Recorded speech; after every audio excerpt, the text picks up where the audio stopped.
ஆஷாட நவராத்திரி 2026 15/7/2026 முதல் 23/7/2026 வரை இந்த 9 நாட்களும் அன்னை வாராகி தேவியை வழிபாடு செஞ்சோம் அப்படின்னா நம்ம வாழ்க்கையில் இருக்கக்கூடிய கஷ்டங்களும் துன்பங்களும் நிச்சயமா சரியாகுங்க. இந்த 9 நாட்கள்ல நீங்க செய்ய வேண்டிய எளிமையான சூட்சம பரிகாரங்களை தொடர்ந்து நம்ம சேனல்ல பதிவு செய்ய இருக்கிறேன். தொடர்ந்து பாருங்க.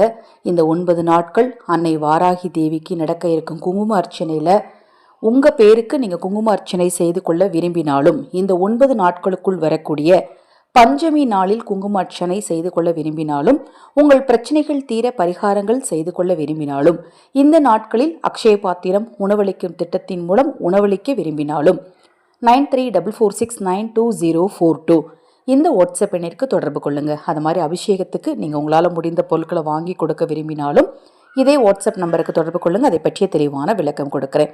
வாராகி வழிபாட்டில் உங்களால் எதுவுமே செய்ய முடியலனா கூட தினம்தோறும் தீபம் ஏற்றுங்க. ஒரு தீபத்தை ஏற்றி 2 கைகள் கூப்பி அன்னை வாராகி நீங்கள் வழிபட்டாலே போதும், உங்கள் கஷ்டங்கள் தீரும்.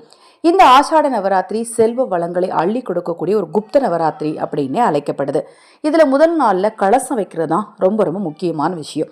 பொதுவாக நாம் எப்படி கலசம் வைப்போம்? ஒரு தட்டில் நவதானியம் அல்லது அரிசியை பரப்புவோம், ஒரு சொம்பை வைப்போம், அந்த சொம்புக்குள்ளே தண்ணீர் அல்லது பன்னீர் ஊற்றி ஒரு ஜாதிக்காய், ஒரு ₹1 நாணயம், சிறிதளவு பச்சை கற்பூரம், ஒரு கிராம்பு, ஒரு ஏலக்காய், ஒரு மஞ்சக்கிழங்கு, ஒரு சந்தன வில்லை போட்டு அதற்கு மேலே ஒரு தேங்காயை வச்சு, அதாவது கலச தேங்காய் வச்சு தேங்காய்க்கு மஞ்சள் குங்குமம் போட்டு வச்சு அதுக்கு நம்ம பாவாடை கட்டி, ஏன்னா வாராகி அம்மனாக அதை பாவித்து வழிபாடு செய்கிறோம், பாவாடை கட்டி வழிபாடு செய்வோம். இதை மாதிரி நீங்கள் கலசம் அமைப்பதாக இருந்தாலும் தாராளமாக நாளைய தினம் அமைக்கலாம்.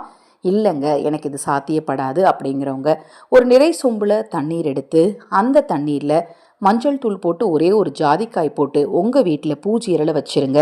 அந்த இடத்தில் அன்னை வாராகி நிச்சயமாக அமர்வார் அப்படின்னு சொல்லப்படுது.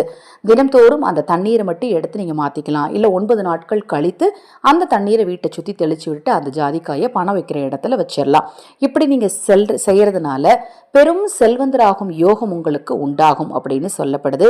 முதல் நாளில் நீங்கள் அன்னை வாராகி வழிபாடு செய்யும் போது நீங்கள் வழிபாடு செய்ய வேண்டிய நேரம் என்ன அப்படின்னு பார்த்தீங்கன்னா, பிரம்ம முகூர்த்த நேரத்தில் செய்யலாம், அல்லது காலை 6 to 7 அல்லது மாலை 5 மணிலேருந்து 9 மணிக்குள்ளே நீங்கள் வழிபாடை செய்யலாம். தீப வழிபாடு முக்கியம். முதல் நாள் பிரசாதமாக மாதுளம் பழம் சாறு வைக்கிறது ரொம்ப ரொம்ப சிறப்புங்க.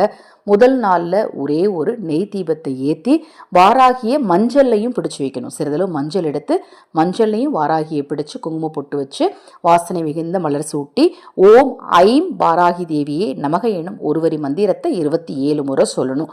முதல் நாளில் நீங்கள் இப்படி செய்கிறதுனால கண்டிப்பாக உங்கள் பிரச்சனைகள் தீரும். அடுத்தடுத்து என்ன செய்யணும் அப்படிங்கிறத தொடர்ந்து நம்ம சேனலில் பதிவு செய்கிறேன். தொடர்ந்து பாருங்கள். மகா பெரியவாருளால் நல்லதே நடக்கட்டும்.